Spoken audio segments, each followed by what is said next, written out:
డబ్బు, అనారోగ్యం, ఉద్యోగం, వ్యాపారం, అప్పులతో బాధపడుతున్నారా? మీకోసమే లాంచ్ యువర్ ఫ్యూచర్ ప్రోగ్రామ్. నమస్తే, వెల్కమ్ టు సుమన్ టీవీ. ప్రస్తుతం మనతో పాటు ఉన్నారు ఎనలిస్ట్ డాక్టర్ నంది రామేశ్వరరావు గారు. సార్తో మాట్లాడదాం. నమస్తే సార్.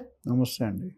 సార్, ఇండియాలో సామాన్యుడికి ట్రంప్ అధికారంలోకి రావడానికి లింక్ ఉంది అంటే ఏం చెప్తారు సార్? ఆయన ర్యాపిడ్ యాక్షన్ ఫైర్ అనే మన ఇంటర్వ్యూస్లో ఉంటుంది. ర్యాపిడ్ యాక్షన్ అంటే ర్యాపిడ్ ఫైర్ రౌండ్. అంటే ఇప్పుడు ర్యాపిడ్ యాక్షన్ ఫోర్స్లో ఉన్న ట్రంప్ గారు. ఎందుకంటే ఇప్పుడు ఆయన మెక్సికోని ఏమంటే గల్ఫ్ ఆఫ్ అమెరికా అని పిలుస్తాడంట. మెక్సికోని గల్ఫ్ ఆఫ్ అమెరికా.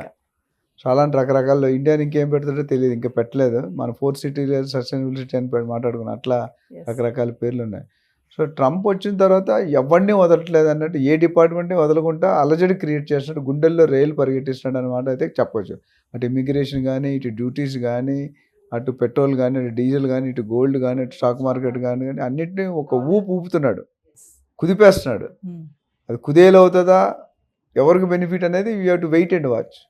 సో ఓవరాల్గా ట్రంప్ రావడం వల్ల అడ్వాంటేజ్లు కంటే డిసడ్వాంటేజ్లు as far as India is concern అనేది నాకు అనిపిస్తుంది.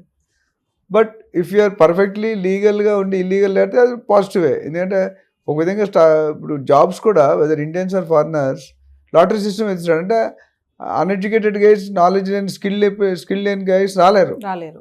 ఒక విధంగా అడ్వాంటేజ్ అటు అమెరికాకి ఇండియాకి. ఎందుకంటే ఇల్లీగల్ వచ్చి వాళ్ళు మీద కరప్ట్ చేస్తున్నారు, మిగతా వాళ్ళని పాటు చేస్తున్నారు.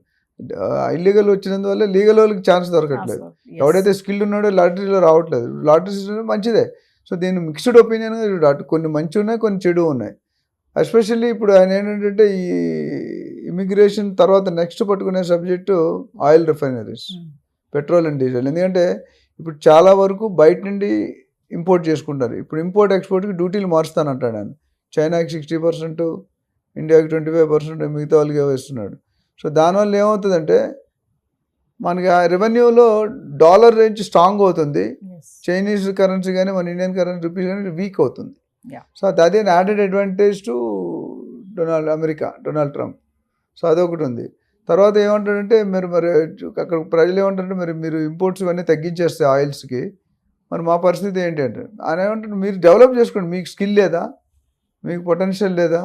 సో అది ఇప్పుడు ఆయన సీరియస్గా వర్క్ చేస్తున్నాడు. ఇప్పుడు ఇది ఏమైనా ఆయిల్ మీద ఏమైనా ఇంపాక్ట్ పడింది అనుకోండి, దాని next investment area is gold. ఎందుకంటే గోల్డ్ ఆల్రెడీ మనం తగ్గుతుంది అనుకుంటే ఒక మధ్యలో 2 వారాలు 3 వారాలు తగ్గింది కానీ మళ్ళీ పుంజుకుంది, ఇంకా పెరుగుతుంది అంటున్నారు. సో మేబీ మనం అనుకున్నట్టు నెక్స్ట్ 1 yearలో 1 lakh టచ్ అయినా మీరు ఆల్రెడీ ఇప్పుడు 79,000-80,000 78-79 ఉంది. సో 1 lakh టచ్ ఉండడం వేర్ హార్డ్లీ ఫార్. ఢిల్లీ బహుత్ దూరే అంటే ఢిల్లీ బహుత్ దూరే బాస్మే అన్నట్టు.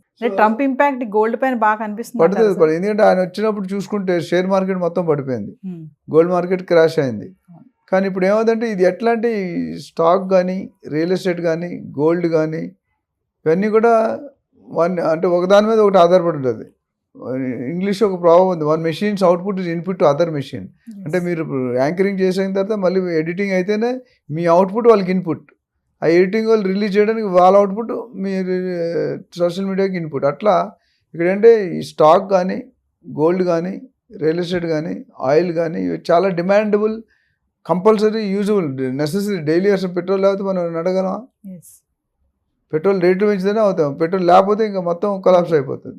అందరు నడుచుకుని వాళ్ళు బస్సులు ఎప్పుడు పోతారు? ఇప్పుడు ఉన్న దాంట్లో ఆల్రెడీ మనకి లేడీస్ కండిషన్ ఒకటి పెట్టారు, ఫ్రీ బస్ అని. సో ఇక్కడ ఏంటంటే ట్రంప్ అనేది ఒక దాని ఎఫెక్ట్ వల్ల ఇంకోటి ఎఫెక్ట్ అయ్యే ఛాన్స్ ఉన్నాయి. ఇప్పుడు గోల్డ్ మార్కెట్ ఎప్పుడు నేను చెప్పాను, నిధులు ఒకసారి సడన్గా రిలీజ్ అయ్యాయనుకోండి రేట్ తగ్గిపోతుంది. ఎందుకంటే availability of gold is more. అదే స్కేర్సిటీ ఉందనుకోండి, చాలామంది స్టాక్ మార్కెట్ కుదేలేనప్పుడు ఏం చేశారు జనాలు, గోల్డ్ మార్కెట్లో పెట్టారు. గోల్డ్ మార్కెట్ పెట్టినట్టు గోల్డ్ డిమాండ్ ఎప్పుడైతే సప్లై తగ్గిపోయిందో రేట్ పెరిగిపోతుంది. మనకు లా ఉంది కదా, when demand is more rate is high, when demand is less rate is low.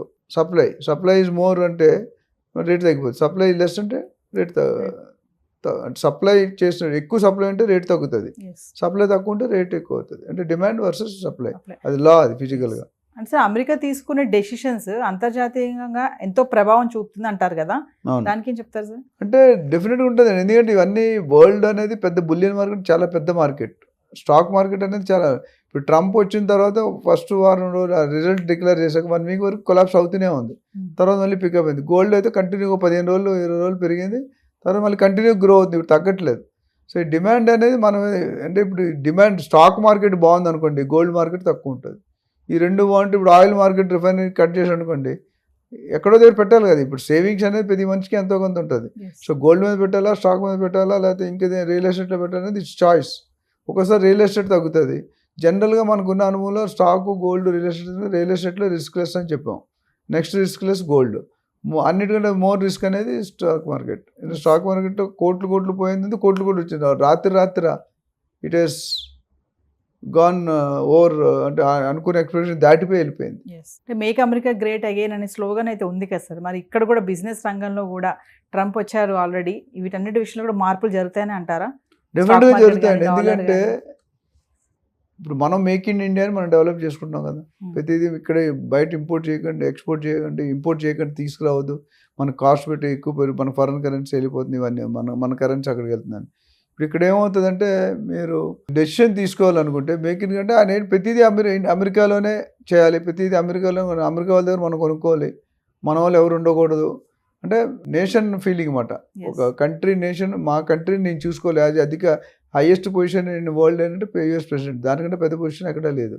ఆయన ఏం చెప్తే అక్కడ తుమ్మితే ఇక్కడ తుమ్ముతారు, అక్కడ తగ్గితే ఇక్కడ తగ్గుతారు. అంత related, directly related, direct related. అంటే అక్కడ ఏం జరిగినా ఇక్కడ అదే జరుగుతుంది. అక్కడ 10 సంవత్సరాల ముందు జరిగింది, ఇక్కడ తర్వాత జరగవచ్చు. ఇప్పుడు అలాగ లేదు, ఒకప్పుడు అలాగ ఉండేది, ఇప్పుడు అలాగ లేదు. ఇప్పుడు ఇమీడియట్ ఇంపాక్ట్. ఇక్కడ రాత్రి చేస్తే నెక్స్ట్ సెకండ్ ఇక్కడ సోషల్ మీడియా, ఒకప్పుడు సోషల్ మీడియా ఉండేది కదా, మనకు తెలిసేది కదా, అప్పుడు కూడా జరిగి ఉంటాయి, మనకు ఐడియా లేదు. బట్ ఇప్పుడు ఏమవుతుందంటే సోషల్ మీడియాలో ఇమీడియట్ క్లారీ అవుతుంది.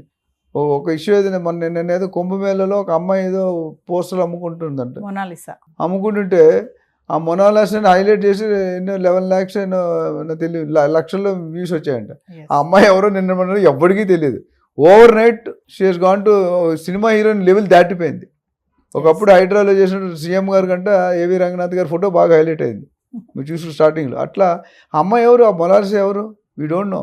బట్ షీ హెస్ హైలైట్, ప్రతి ఒక్కటి చూస్తున్నాడు హల్చల్.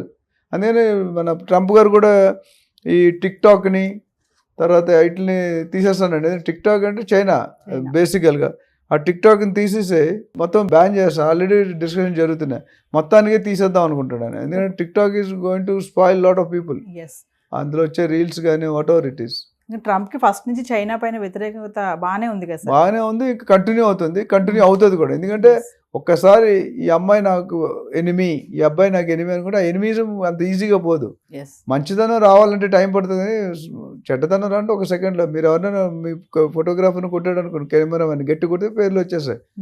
వాళ్ళని ఎంకరేజ్ వితౌట్ ఎనీ రీజన్, అది తెలిసి చేశారో అది తప్పు, వేరే సంగతి. సో ఓవరాల్గా నేను చెప్పేది అంటే Trump decisions is going to be rapid action fire and he wants to become architect of America. అంటే ఆయనకి మించినట్టు అమెరికా అంటే ట్రంప్ అంటే అమెరికా. ఇప్పుడు నేను చెప్పా కదా, సానియా మిర్జా అంటే మీకు ఏం తెలుసు, tennis. Sachin Tendulkar cricket, Viswanathan Anand chess. So అట్లాంటి పేరు నేను మామూలుగా చిన్నవాడిని. ట్రంప్తో మనం పోల్చుకో, మన 0.001% కూడా ఉండవు. బట్ ఆయన తీసుకునే డెసిషన్ మాత్రం ఓవరాల్ కంట్రీస్ 170, 180 కంట్రీస్లో ఇంపాక్ట్ అవుతుంది. ఒక్క డెసిషన్, ఒక్క రజనీకాంత్ ఒక్కసారి చెప్తే 100 సార్లు చెప్పినట్టు, ఈయన ఒక్కసారి చెప్తే 200 సార్లు చెప్పినట్టు. ట్రంప్ టఫ్ గై అంటే ఏమంటారు సార్? డెఫినెట్గా టఫ్ గై, టిపికల్ గై. యాక్చువల్లీ నన్ను అడిగితే నాటీ గై అంటాను, చైల్డిష్ మెంటాలిటీ. నాటీ అంటే పెద్ద అయిన, బట్ ఆయన బిహేవియర్ నాటీ బిహేవియర్. ఎప్పుడు ఏ డెసిషన్ తీసుకుంటాడో, ఎవరిని కొడతాడు, ఎవరిని తిడతాడు, ఎవరిని రూల్ పెడతాడు, రూల్ తెలియదు. బట్ ఈ basically one way of coin చూసుకుంటే is working for his country which he has to do it. అయితే ఎంతవరకు మనకు సైడ్ ఇంపాక్ట్ ఉంటుంది అనేది we have to wait it. Sir ఓవరాల్గా చూసుకుంటే ఇప్పుడు పొలిటికల్గా చేంజెస్ కానీ, డాలర్ కానీ, crypto currency, stock market, gold, ఇలాంటి మార్పులు వచ్చినప్పుడు ప్రపంచ దేశాలన్నీ కూడా గమనిస్తూ ఉంటాయి. అందులో మన భారత్ కూడా ఉంది. మన Bharat one of the major contributor కదండి. భారత్ లేకుండా భారత్ అల్లాలంటే చాలా కష్టం. ఒక 30-40 years ఇండియాకి, ఇప్పుడు ఇండియాకి చాలా చేంజ్ ఉంది. We're far much ahead then lot of other countries. 2-3 కంట్రీలు తీస్తే తప్ప మనకంటే పెద్ద కంట్రీలు ఏం లేవు. And we're going to be a threat to America, అందులో డౌట్ అక్కర్లేదు. అందుకనే ముందే సప్రెస్ చేస్తున్నాడు, ఎక్కడెక్కడ తొక్కేయాలో అక్కడ తొక్కేయడానికి ట్రై చేస్తున్నాడు. But India will not let it go. అంటే అది వదిలే అంత ఈజీగా చేతకాన్ని గాజులు వేసుకోలేదు. They are also trying to do, it will take some time. So ఏదేమైనా ఈ 4 సంవత్సరాల పాలనలో గట్టి నిర్ణయాలు గట్టి తీసుకోబోతున్నాడు నిర్ణయాలు అనుకోవచ్చు. తీసుకుంటే ఒడిదొడుకులు ఉంటే గుండెల్లో రైలు పరిగిస్తాడు, అలజడి క్రియేట్ చేస్తాడు, ఎక్కడైనా ఆపుతాడు. బార్డర్లో సెంట్రల్ ఇండస్ట్రియల్ సెక్యూరిటీ ఫోర్స్ అని ఉంటుంది ఎయిర్పోర్ట్లో, అలా పెట్టేసి ఇల్లీగల్ వస్తే అది కట్ చేయమంటాడు. Thank you sir. Thank you.